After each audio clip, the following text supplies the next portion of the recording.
할렐루야.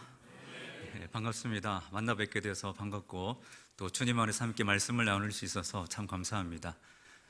교회 분위기가 너무 따뜻하고 여러분들이 밝은 표정으로 맞이해주셔서 저희 긴장감이 많이 줄어든 것 같습니다. 심장이 많이 뛰고 맥박수가 빨라졌는데 조금씩은 진정되어 가는 것 같습니다. 오늘도 함께 말씀 안에서 은혜 받는 시간 될 수 있기를 간절히 소망합니다. 여러분, 질문의 힘이라는 책이 있습니다. 이 책의 내용은 말 그대로, 제목 그대로 질문을 통하여서 얻는 유익에 대해서 말씀을 하고 있습니다. 질문을 하다 보면 생각하지 못한 것을 생각할 수 있고, 또 질문을 하다 보면 보지 못하는 것들을 보게 되죠. 그래서 새로운 제품이 탄생하기도 하고 새로운 작품이 탄생하기도 합니다. 그래서 질문은 우리 삶에 굉장히 중요한 역할을 한다고 그 책에서 설명을 하고 있습니다. 우리 신앙도 마찬가지입니다. 우리의 신앙도 질문을 통하여서 성장할 수가 있습니다. 특히 기독교 교리의 같은 경우에는 우리의 신앙적 질문을 통하여서 그 질문에 대한 답들을 성경에서 하나하나 찾으면서 정리를 했을 때에 그것이 교리가 되는 것이죠. 이처럼 질문은 우리의 삶에 중요합니다. 우리가 믿음 생활하면서도 질문을 던질 필요가 있습니다. 신앙생활 하면서 여러 가지 질문을 던지다 보면 우리의 신앙도 정리가 될 때가 있죠. 우리가 던져야 할 질문들이 중요한 것들이 많지만 그 중에 가장 중요한 것이 무엇인가 했을 때에 오늘 설교의 제목처럼 믿음이란 무엇인가 하는 질문이 중요하다고 볼 수가 있습니다. 왜냐하면 이 믿음이라는 것은 쉽게 정의 내리기가 어렵습니다. 눈에 보이지 않는 것이기 때문에 그 믿음을 잘 정의하고 그 정의를 구체적으로 적용하고 실천할 때에 우리는 온전한 믿음 생활을 할 수가 있는 것이죠. 그러면 믿음이란 무엇입니까? 어떻게 믿음을 정의할 수 있을까요? 여러 가지 방법이 있을 수 있겠지만 성경 말씀에 등장하는 많은 믿음의 사람들의 삶을 통하여 믿음을 정의할 수가 있습니다. 성경에 보면 하나님 앞에 믿음으로 살았던 많은 사람들이 등장하죠. 오늘 이 시간 함께 나눌 그 믿음의 사람은 여러 명 있지만 그 중에서도 모세의 부모였던 아므람과 요게베스의 믿음을 함께 나누려고 합니다. 그 모세 부모의 믿음을 함께 살펴보면서 믿음이란 무엇인가를 살피고 그것을 어떻게 우리의 신앙생활에 적용할 수 있는지를 함께 나누어 보려고 합니다. 오늘 본문에서 말하는 믿음의 정의 첫 번째가 무엇이냐면 믿음은 하나님의 시각을 가지는 것이다, 이렇게 말씀합니다. 믿음은 하나님의 시각을 가지는 것입니다. 여러분의 자녀가 태어났을 때에 그 아기를 바라보는 여러분의 마음은 어땠습니까? 귀엽고 사랑스러웠겠죠? 모세의 부모도 마찬가지입니다. 모세가 태어났을 때에 이 모세의 부모도 그 아기 모세를 그렇게 바라보았겠죠. 그런데 오늘 본문 말씀은 이 출애굽기와 히브리서에서는 조금 독특한 표현으로 모세의 부모의 시각을 설명하고 있습니다. 본문 출애굽기 2장 2절 말씀에 보면 그가 잘생긴 것을 보았다, 이렇게 말씀하고 있습니다. 아기가 태어났는데 그 아기를 보니 잘생겼다라고 표현을 하고 있습니다. 여기 잘생겼다라는 단어를 주목해 보셔야 됩니다. 이 잘생겼다라는 단어를 히브리 원어 성경에 보면 토브라는 단어를 쓰고 있습니다. 그런데 이 토브라는 히브리어는 가장 먼저 사용된 것이 창세기입니다. 창세기 말씀에 보면 1장부터 하나님께서 천지를 창조하시죠. 하루, 이틀, 3일 이렇게 천지를 창조하시면서 그 하루의 창조가 끝날 때마다 하나님 똑같은 표현으로 말씀하셨습니다. 그 말씀이 무엇입니까? 하나님 보시기에 좋았더라 라는 말씀이죠. 이 좋았더라는 말씀이 토브라는 말입니다. 그러니까 토브라는 말은 존귀하다, 보배롭다, 뛰어나다, 그런 뜻이죠. 하나님께서 천지를 창조하시고 좋았더라, 토브라는 말을 쓰셨습니다. 그런데 똑같은 단어가 오늘 본문에 등장하죠. 아기 모세를 바라보던 모세의 부모가 토브라는 단어로 그 아기 모세를 설명을 하고 있습니다. 무슨 뜻인가요? 하나님의 시선이 그 부모에게도 있었다라는 말씀이죠. 그 아기를 바라보니 뭔가 그런 특별한 의미를, 특별한 느낌을 받을 정도로 귀한 아이였다는 것을 성경은 설명하고 있고 그 시각이 모세의 부모에게 있었다, 이렇게 말씀하고 있습니다. 히브리서 11장도 마찬가지입니다. 11장 23절 말씀에 보면 그 아이가 아름다운 아이였다 이렇게 말씀을 하고 있습니다. 모세의 부모가 그 아기를 바라보았는데 그 아이가 아름다운 아이임을 보고 라고 말씀하고 있죠. 아름답다라는 단어를 사용하고 있습니다. 이 단어 역시도 출애굽기에 잘생겼다라는 단어와 같은 의미를 가지고 있습니다. 특별한 아이였다는 거죠. 모세의 부모가 보기에 이 아기는 뭔가 특별함이 느껴지는 아이였다라는 사실을 성경은 분명한 단어로 묘사하고 있습니다. 그리고 성경은 이 모세의 부모의 시각이 바로 믿음이라고 말씀하고 있습니다. 왜 그럴까요? 왜 이런 시각이 믿음이라고 할 수 있을까? 그 이유를 우리는 사도행전 말씀에서 확인할 수가 있습니다. 사도행전 7장 말씀에 보면 스데반 집사님께서 유다 백성을 향하여 설교하는 내용이 나옵니다. 그 설교의 내용 중에 아기 모세의 탄생 장면에 대해서 스데반 집사님이 이렇게 설명을 하고 있습니다. 사도행전 7장 20절 말씀에 보면 그때에 모세가 태어났는데 하나님 보시기에 아름다운지라 이렇게 말씀하고 있습니다. 하나님께서 그 아기 모세를 보시면서 아름답다라고 표현했다는 것이죠. 여러분 여기에서 한 가지 느낌이 오지 않습니까? 하나님께서 모세를 아름답다라고 바라보셨는데 그 똑같은 시각이 모세의 부모에게도 있었다라는 사실을 출애굽기와 히브리서 말씀은 우리에게 설명하고 있습니다. 그렇기 때문에 모세의 부모가 모세를 바라보는 시각과 하나님께서 모세를 바라보았던 시각은 똑같았다라는 사실을 성경은 우리에게 보여주고 있습니다. 여기서 얻을 수 있는 결론이 무엇입니까? 믿음이란 하나님의 시각을 갖는 것이다. 하나님과 똑같은 시각을 갖는 것이 믿음이라고 오늘 본문은 우리에게 말씀하고 있습니다. 우리는 세상을 바라보면서 사람들을 바라보면서 하나님의 시각으로 바라볼 필요가 있습니다. 하나님께서 사람들을 바라보는 시각으로, 하나님께서 그 문제를 바라보는 시각으로, 그 똑같은 시각으로 바라보는 것이 믿음이라고 말씀하고 있죠. 우리가 어떤 존재입니까? 저와 여러분은 원래 죄인이었습니다. 죄로 인하여 죽을 수밖에 없던 사람이었죠. 그런데 하나님께서는 그 죄인이었던 우리를 어떻게 바라보셨나요? 십자가에서 못 박혀 죽으심으로 구원받아야 할 대상으로 저와 여러분들을 바라보셨습니다. 우리가 구원받아야 할 대상으로 하나님 우리를 바라보셨죠. 그래서 예수님 십자가에 죽으심으로 화목제물이 되시고 또 우리의 모든 죄를 대속해 주심으로 우리가 구원받았죠. 하나님 우리를 그런 사랑의 대상으로 바라보신 것입니다. 그러므로 우리도 하나님의 시각으로, 하나님과 같은 시각으로 사람들을 보고 세상을 보고 문제를 바라보고 그렇게 사는 것이 믿음이라는 사실을 오늘 우리는 첫 번째 교훈으로 발견하게 되는 것이죠. 제가 사역을 하면서 선교부 사역을 겸해서 하다 보니까 많은 선교사님들을 만나고 소통할 기회가 있습니다. 그런데 아프리카 부룬디라는 나라에서 선교하시는 선교사님 한 분을 만날 기회가 있었습니다. 이 부룬디라는 나라는 아프리카에서 뿐만 아니라 세계에서 가장 못 사는 나라 중에 하나입니다. 하루 생활비가, 그 부룬디 국민의 하루 생활비가 우리나라 돈으로 700원 정도 든다고 합니다. 너무나도 못 사는 나라죠. 그런데 이 선교사님께서 그 부룬디로 파송을 받았습니다. 거기에서 가툰바라는 마을에서 사역하고 계시는데 한국을 방문하게 되었고 저와 함께 만나서 대화를 나눌 기회가 있었습니다. 제가 선교사님께 이런 질문을 드렸습니다. 선교사님, 많은 선교지가 있는데 왜 이렇게 가난하고 힘들고 어렵고 그렇게 그런 나라에 가셔서 선교를 하시게 되었습니까? 라고 제가 질문을 드렸습니다. 그럴 때 선교사님께서 이렇게 대답하시더라고요. 하나님께서 그곳을 사랑하시고 하나님께서 저를 그곳에 가라고 하셨기 때문에 제가 그곳을 갔습니다. 그리고 저는 그곳에서 사역하는 것이 너무 좋고 너무 행복합니다. 라는 말씀을 하셨습니다. 순간 그 질문을 대답을 들으면서 그렇게 질문 드렸던 제사 스신이 잠시 부끄럽습니다. 그러면서 제가 느낀 것이 무엇이냐면 이 선교사님은 하나님의 시각으로 이 아프리카 사람들을 바라보시는구나.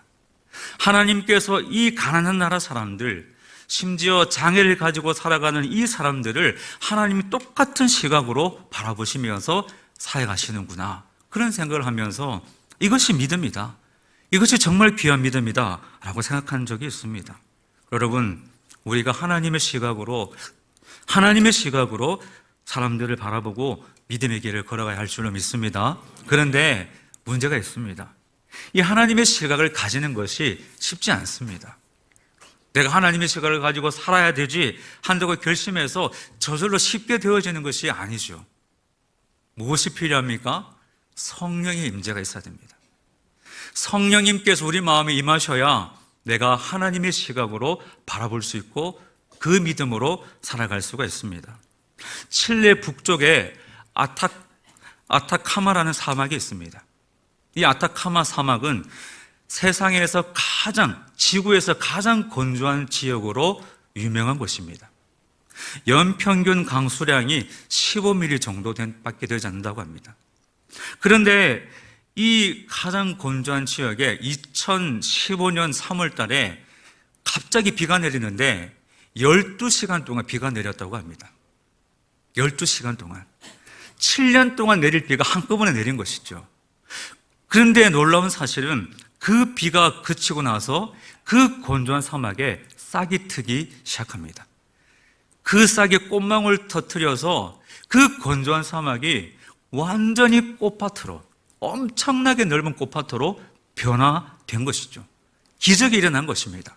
많은 사람들이 그 아타카마 사막을 방문해서 그 사막에 일어난 기적을 눈에 담고 카메라에 담고 추억에 담고 놀라운 광경을 함께 바라봤습니다. 그런데 또다시 비가 오지 않자 그곳은 다시 건조한 사막으로 바뀌어 버렸습니다. 하지만 이 상황을 보면서 놀라운 사실 하나를 발견하게 되었죠. 무엇입니까? 아무리 건조한 지역이라 할지라도, 아무리 건조한 땅이라 할지라도 충분한 비만 내리면 그 땅은 꽃밭으로 바뀌어질 수 있다는 사실입니다. 우리의 심령이 그렇죠. 우리가 건조한 사막과 같은 심령일 때가 있습니다. 사람들을 사랑으로 바라보고 싶지만 내 마음이 건조해서 그렇게 바라볼 수 없을 때가 있습니다. 내 삶에 일어나는 문제를 하나님의 시각으로 바라보고 싶지만 너무나 문제에 몰입되어서 내 삶이 건조해요. 내 마음이 건조해요. 그 문제를 하나님의 시각으로 바라보지 못할 때가 있습니다. 그러나 우리의 마음이 어떠하다 할지라도 그 심령 가운데 성령이 임하시면 변화될 줄 믿습니다. 성령이 임하시면 우리의 심령이 변화되어 문제를 바라보는 시각, 사람을 바라보는 마음 다 변화될 줄로 믿습니다. 성령의 임재하심 가운데 믿음의 눈을 열고 나아간다면 하나님의 역사를 보게 될 것입니다. 저와 여러분들이 성령의 임재하심 가운데 삶이 변화되어 날마다 하나님의 시각으로 살아갈 수 있기를 예수님의 이름으로 축원드립니다. 두 번째, 오늘 본문이 주는 교훈이 있습니다. 믿음이란 무엇인가? 믿음이란 하나님 편에 서는 것입니다. 하나님 편에 서는 것이 믿음입니다. 이 모세가 태어날 당시의 애굽의 상황을 살펴보면 이 이스라엘 백성들에게는 너무나도 안타까운 상황이었습니다. 왜냐하면 애굽 왕이었던 바로가 이렇게 명령을 내렸습니다. 히브리 민족 중에 이스라엘 백성들의 가정 가운데 남자아이가 태어나면 다 죽이라는 명령을 애굽 왕 바로가 내렸기 때문이죠. 이 명령 앞에서 이스라엘 백성들의 그 가정이 얼마나 힘들었겠습니까? 아이를 잉태한 가정마다 얼마나 두려웠겠습니까? 아마도 제발 남자아이가 태어나지 않았으면 좋겠다 그렇게 기도하지 않았을까요? 그런데 모세의 가정, 이 아므람과 요게벳의 가정에 아이가 잉태하게 되었고 남자아이가 태어났습니다. 모세가 태어났죠. 이 부모님의 마음이 어땠을까요? 바로는 죽이라고 명령했는데 이 명령 앞에서 도대체 어떻게 해야 될까? 수없이 고민했을 것입니다. 기도하고 눈물 흘리고 걱정하고 염려하고 어떻게 해야 되나 그렇게 걱정하지 않았겠습니까? 그런데 모든 고민 끝에 내린 결론은 이것이었습니다. 오늘 히브리서 11장 23절 말씀이 그 부모의 결정을 이렇게 표현하고 있습니다. 그 부모는 왕의 명령을 무서워하지 아니하였으며 말씀하고 있습니다. 바로 왕은 죽이라고 명령했지만 모세의 부모는 왕의 명령을 무서워하지 않았다라고 말씀하고 있죠. 무슨 뜻입니까? 그 아기를 살리기로 결정했다는 뜻입니다. 이것을 반대로 생각하면 왕의 명령보다 하나님의 명령, 하나님의 말씀, 하나님의 뜻을 따르기로 결정했다는 뜻이죠. 이것이 모세 부모의 믿음입니다. 그러므로 믿음은 하나님 편에 서는 것이 믿음이죠. 많은 생각과 가치관과 수많은 소리가 우리 귀에 들려오지만 그러나 그 모든 것에 앞서서 하나님 편에 서는 것, 그것이 믿음이라는 사실을 본문은 우리에게 보여주고 있습니다. 12명의 정탐꾼 이야기를 우리는 기억하고 있습니다. 이스라엘 백성이 출애굽한 이후에 하나님께서 명령하셨죠. 각 지파에 한 명씩 12명의 정탐꾼을 가나안 땅으로 보내어서 그 땅을 정탐하라고 말씀하셨습니다. 그래서 12명의 정탐꾼이 40일 동안 그 땅을 둘러보고 돌아와서 보고를 합니다. 그런데 안타깝게도 10대 1로 그 보고의 내용이 다르죠. 10명이 무엇이라고 얘기합니까? 그 땅은 분명 좋은 땅입니다. 충분히 아름다운 땅입니다. 그러나 우리는 그 땅에 들어갈 수 없습니다. 왜냐하면 그 땅에는 거인들이 삽니다. 우리는 그 거인들 앞에 서면, 그 가나안 족속 앞에 서면 우리는 메뚜기와 같습니다. 좋은 땅일지라도 우리는 그 땅을 절대로 취할 수가 없습니다. 부정적인 의견을 제시하죠. 그 10명의 의견을 들은 이스라엘 백성들이 어떻게 반응합니까? 원망하기 시작합니다. 탄식하기 시작합니다. 그러면서 하는 말이, 왜 우리를 애굽 땅에서 불러내어 이 광야에서 죽게 하는가? 원망합니다. 그리고 심지어 모세를 배제하고 새로운 지도자를 세워서 애굽으로 돌아갑시다 라는 명령을, 그런 의견을 그들이 내었던 것이죠. 이 장면을 지켜보던 두 사람이 있었습니다. 누구였습니까? 여호수아와 갈렙. 이 여호수아와 갈렙이 옷을 찢으며 탄식하면서 이렇게 외칩니다. 여러분, 가나안 땅으로 갑시다. 우리는 얼마든지 가나안 땅을 취할 수 있습니다. 하나님께서 약속하신 땅이고 하나님께서 명령하신 땅이고 저들이 아무리 큰 거인과 같아 할지라도 그들은 우리의 먹이일 뿐입니다. 나아갑시다. 하나님께서 함께 하시면 두려워하지 말고 나갈 수 있습니다. 선포했죠. 여러분, 믿음이 무엇입니까? 이것이 믿음이죠. 하나님 편에 서는 것이 믿음입니다. 주님의 뜻을 발견하고 그 뜻대로 살고자 결단하고 하나님 편에 서는 것, 그것이 믿음이죠. 여러분, 결과적으로 봤을 때에 애굽에서 나온 이스라엘 백성들 중에 가나안 땅에 들어간 사람은 단 두 사람, 여호수아와 갈렙뿐이었습니다. 우리가 하나님 편에 서는 것이죠. 링컨에 대한 얘기가 있습니다. 남북 전쟁 당시에 이 링컨 대통령이 이끄는 북군이 수세에 몰린 적이 있습니다. 그때 지휘관 중에 한 사람이 링컨 대통령에게 이렇게 말했다고 합니다. 각하, 이렇게 위급한 상황에서 하나님이 우리 편이 되어 주신다면 얼마나 좋겠습니까? 그때 링컨 대통령이 이렇게 대답했다고 합니다.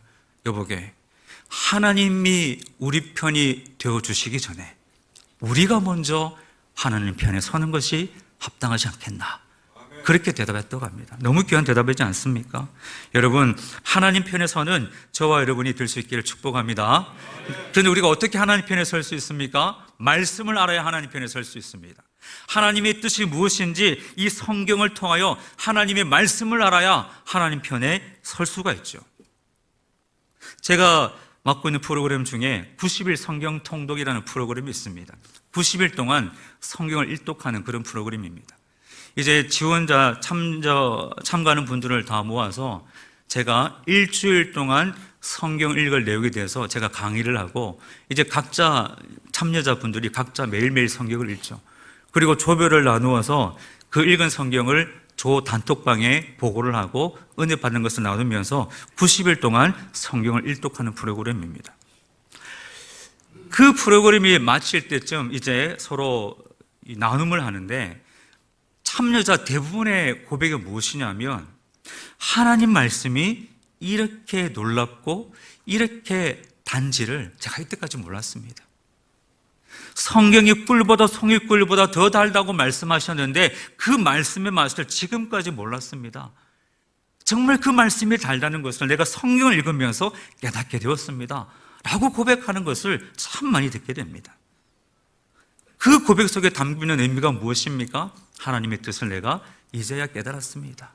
하나님의 뜻을 발견하게 되고 말씀 안에서 주님을 만났다는 고백 아니겠습니까? 어떤 분들은 아기를 가지고서 일도각기에 참여합니다. 그리고 성경을 읽으면서 태교를 하는 거죠.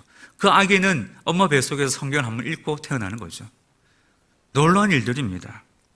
이것을 통해서 알 수 있는 것이 무엇입니까? 우리는 하나님의 말씀을 알아야 하나님 편에 설 수 있다는 거죠. 하나님의 말씀을 정확하게 알아야 하나님 편에 설 수 있고 그 하나님 편에 서는 그 삶이 승리하는 삶이라는 것을 성경은 우리에게 말씀하고 있습니다. 여러분, 하나님 편에 설 수 있어야 됩니다. 하나님이 우리 편이 되도록 만들으셔야 됩니다. 여러분, 축구를 한다고 가정해 볼까요? 만약 우리가 축구를 하는데 손흥민 선수가 우리 편이다. 손흥민 선수가 우리 편이라면 여러분 기분이 어떠십니까? 좋죠? 싫습니까? 손흥민 선수가 우리 편이면 이거 뭐 경계할 필요도 없죠. 그 사실을 안 순간 승리는 우리 것이다 라고 누구나 생각합니다. 마찬가지죠. 우리가 하나님 편에 설 때에 하나님은 더 놀라운 역사심으로 우리 편이 되어주십니다. 하나님께서 우리 편이라는 사실은 그 놀라운 기적이죠. 천지를 창조하신 하나님께서 나의 편이 되어주신다? 놀라운 기적 아닙니까? 하나님 편에 서셔서 날마다 그 기적을 경험하고 하나님의 역사를 누리며 살아갈 수 있기를 예수님의 이름으로 축원드립니다. 세 번째 믿음이란 무엇인가? 세 번째 정의, 믿음은 하나님께 맡기는 것입니다. 하나님께 맡기는 것이 믿음입니다. 오늘 본문 출애굽기 2장 3절 말씀해 보시면 더 숨길 수 없게 되매 그를 위하여 갈대 상자를 가져다가 역청과 나무진을 칠하고 아기를 거기 담아 나일 강가 갈대 사이에 두고 라고 말씀하죠. 이 아기 모세를 더 이상 숨길 수가 없습니다. 석 달 동안은 어떻게 잘 돌봤지만 이제 더 이상 숨길 수가 없는 상황이 되었을 때에 이 모세의 부모는 결정합니다. 이 아기를 갈대 상자에 담아서 강가에 띄우자. 그래서 갈대 상자를 만드는데 오늘 3절 말씀에 있는 것처럼 역청과 나무진으로 칠합니다. 왜 그럴까요? 한 방울의 물이라도 갈대 상자 안에 들어가지 않게 하기 위해서 나무진을 칠하고 역청을 칠하고 또 더 칠하고 또 더 칠합니다. 그 갈대 상자를 만드는 그 모세 부모의 마음이 어땠을까요? 웃으면서 갈대 상자를 만들었겠습니까? 슬픈 마음으로 눈물을 흘리면서 그렇게 아픈 마음으로 어쩔 수 없는 상황이기 때문에 그렇게 갈대 상자를 모세의 부모는 만들었던 것이죠. 그런데 이 갈대 상자로 표현되고 있는 이 단어를 주목하십시오. 갈대 상자를 이 히브리어 원어 성경에 보면 테바라는 단어로 기록을 하고 있습니다. 이 테바라는 단어가 어디에 나오냐면 창세기 말씀에 노아의 방주를 가리키는 단어가 테바라는 단어입니다. 노아의 방주를 테바라는 히브리어로 표현하고 있습니다. 여러분, 노아의 방주가 어떻습니까? 동력이 없습니다. 엔진이 없죠. 방향키도 없습니다. 무슨 뜻인가요? 그저 맡길 뿐입니다. 누구의 손에 맡긴다는 뜻입니까? 하나님의 손에 맡긴다는 의미가 방주에 담겨 있죠. 그런데 똑같은 단어를 갈대 상자에 기록을 하고 있습니다. 무슨 뜻인가요? 이 갈대 상자 나일강에 띄워보내면서 모세의 부모가 이렇게 기도하는 거죠. 하나님 손에 맡깁니다. 이 아기 모세 하나님 손에 맡깁니다. 하나님께서 참 주인이시며 하나님께서 만드셨기 때문에 하나님, 참 부모이신 하나님, 우리를 인도하신 하나님, 하나님께 주님 손에 모든 것을 맡깁니다.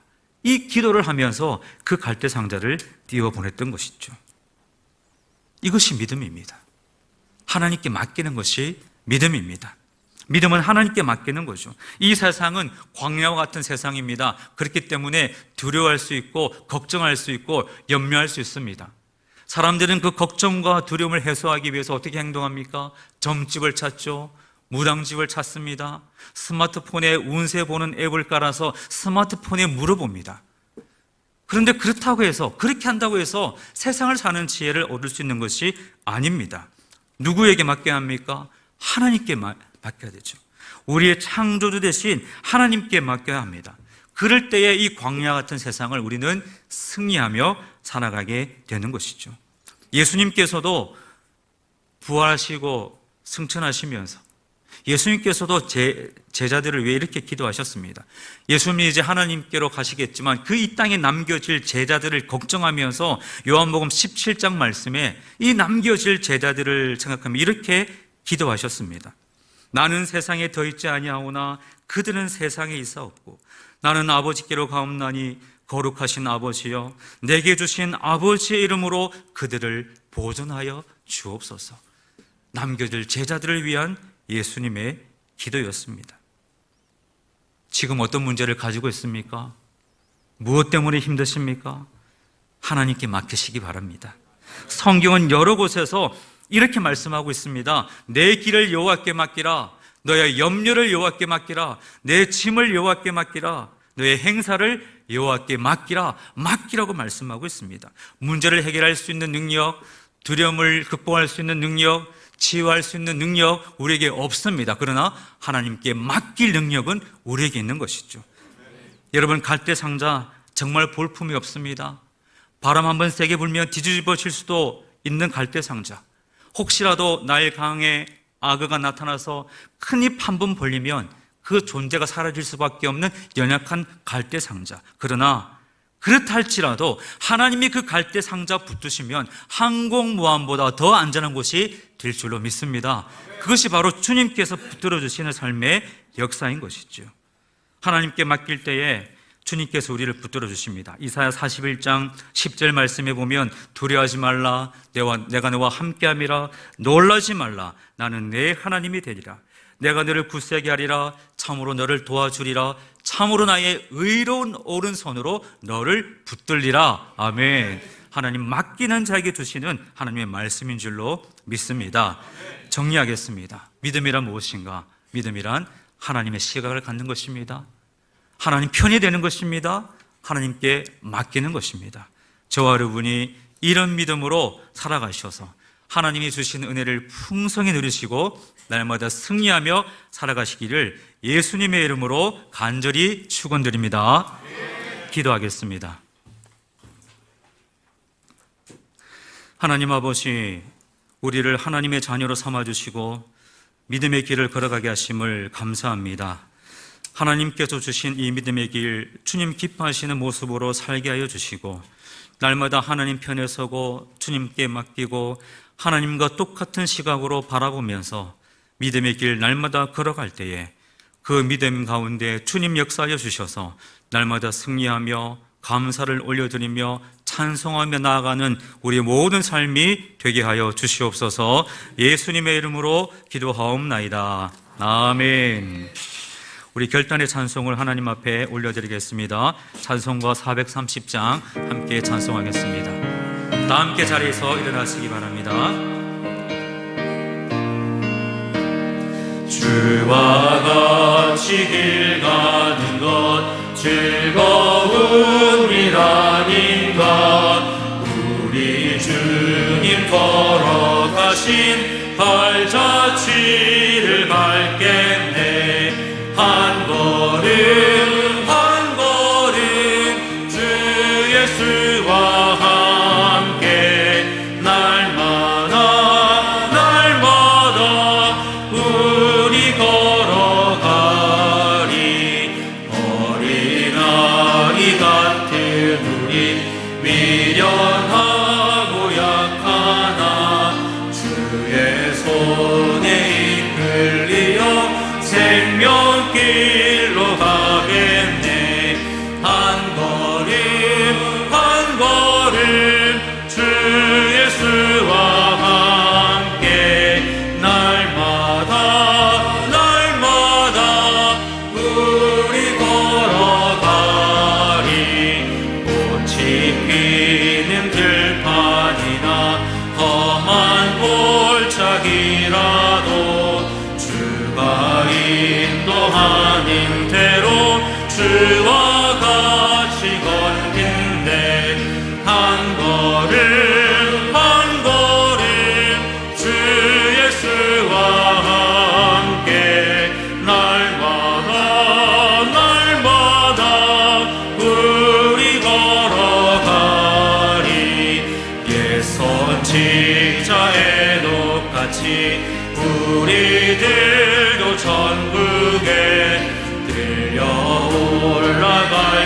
때까지 주와 같이 걷겠네. 한 걸음 한 걸음 주 예수와 함께 날마다 우리 걸어가리. 하나님 아버지, 이제 예배를 마치고 세상 가운데 나아갑니다. 사랑하는 성도님들, 이 한 주간 삶을 살아갈 때에 하나님께서 붙들어 주시고 인도하여 주셔서 승리하는 한 주간의 삶이 될 수 있도록 역사하여 주시옵소서. 우리 모든 성도의 자리가 승리하는 삶의 자리가 되게 하시고, 가정 위에도 사업 위에도 모든 걸어가는 인생의 여정 가운데 함께하여 주셔서 하나님의 선하심을 경험하며 기뻐하고 행복한 믿음의 길 걸어갈 수 있도록 역사해 주시기를 간절히 원하옵고, 이제는 우리 주 예수 그리스도의 크신 은혜와 하나님 아버지의 사랑하심과 성령 하나님의 교통하심이 하나님을 예배하고 돌아가는 모든 성도들의 삶과 가정과 하는 일들 위에, 우리 삼륜교회 위에 영원토록 함께 하시기를 축원하옵나이다. 아멘.